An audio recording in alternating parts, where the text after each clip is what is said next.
Direct News TV. July 1, 2023. Russia-Ukraine updates: Zelenskyy warns of nuclear threat at plant.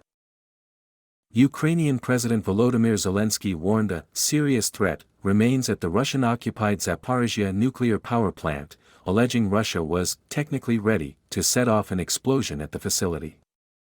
Zelenskyy also accused some Western partners of dragging their feet over plans to train Ukraine pilots to fly fighter jets. Only Ukraine can set peace talks terms with Russia, Spain's PM. It is up to Ukraine to dictate any moves towards peace negotiations with Russia, Spanish Prime Minister Pedro Sánchez said. Only Ukraine can set the terms and times for peace negotiations. Other countries and regions are proposing peace plans. Their involvement is much appreciated, but, at the same time, we can't accept them entirely, Sánchez said. This is a war of aggression, with an aggressor and a victim. They cannot be treated equally, and ignoring the rules should in no way be rewarded. That is why we support President Zelenskyy's peace formula, he added. Explaining the chaos in Russia, the Listening Post. Analysts have been deciphering the Putin-Prigozhin power struggle, how it played out and what's next for Russian politics and the war in Ukraine. CIA says Russia is a recruiting opportunity as disaffection with war rises. U.S. CIA Director William Burns has said that disaffection in Russia with the war in Ukraine was a once-in-a-generation opportunity to recruit spies, and that his agency was not letting it go to waste. Disaffection with the war will continue to gnaw away at the Russian leadership beneath the steady diet of state propaganda and practiced repression, Burns, a former U.S. ambassador to Moscow, said in a lecture to UK's Ditchley Foundation in Oxfordshire, England.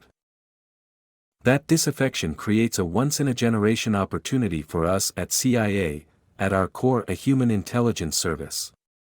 We're not letting it go to waste. Zelenskyy says wants invitation to join NATO at Vilnius summit. Zelenskyy has said he wanted his country to receive an invitation to join NATO after the war during a key summit this month. We need a very clear and understandable signal at the Vilnius summit that Ukraine can become an equal member of NATO after the war, he told reporters in Kiev alongside Spanish Prime Minister Pedro Sánchez. This invitation to the alliance is the first, very practical step. It would be very important for us. Russian attacks in Ukraine leave 3 killed, 17 wounded. Regional officials have reported that at least 3 civilians were killed and 17 wounded by Russian shelling on Friday and overnight in the front-line eastern Donetsk region, where fierce battles are raging, Donetsk Governor Pavlo Kirilenko has said. The Ukrainian General Staff reported that fierce clashes continued in 3 areas in Donetsk where it said Russia has massed troops and attempted to advance. It named the outskirts of 3 cities, Bakhmut, Lyman and Marinka, as frontline hot spots. CIA's Burns, armed mutiny shows damage Putin has done to Russia. U.S. Central Intelligence Agency Director William Burns has said that the armed mutiny by mercenary leader Yevgeny Prigozhin had shown the corrosive effect on Putin's war in Ukraine.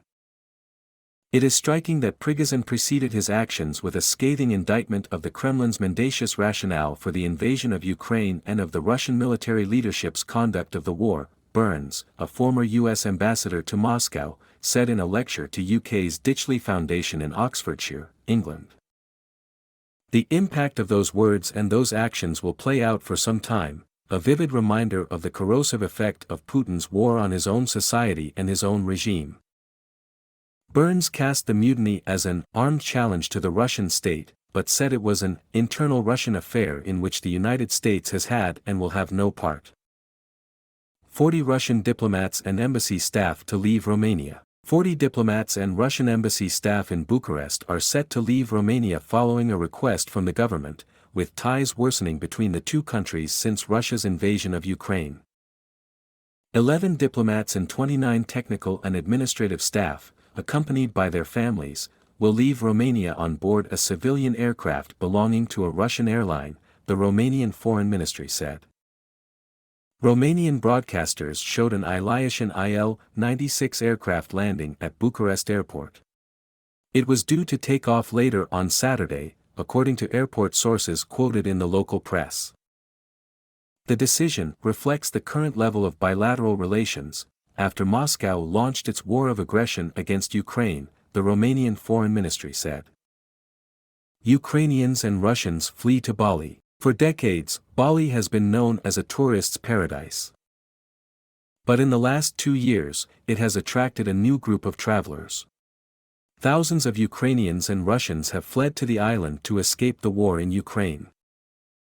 Al Jazeera's Florence Lui reports from Bali, Indonesia. Palestinian president expresses support for Putin, Kremlin. Palestinian President Mahmoud Abbas expressed full support for the Russian leadership after last weekend's abortive Wagner Group mutiny, the Kremlin said in a statement.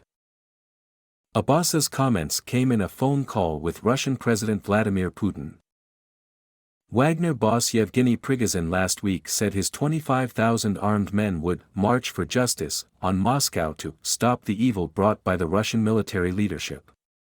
He later backed down and has apparently fled the country. Joe Biden to host Swedish PM for talks on NATO, Ukraine. U.S. President Joe Biden will host Swedish Prime Minister Ulf Kristersson next week to talk about transatlantic security cooperation and the war in Ukraine.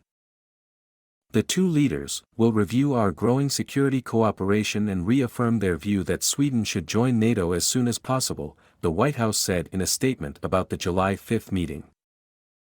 Kristersson said in a statement, "I am delighted that President Biden is inviting us to a meeting next week before the NATO summit in Vilnius, Lithuania, the following week.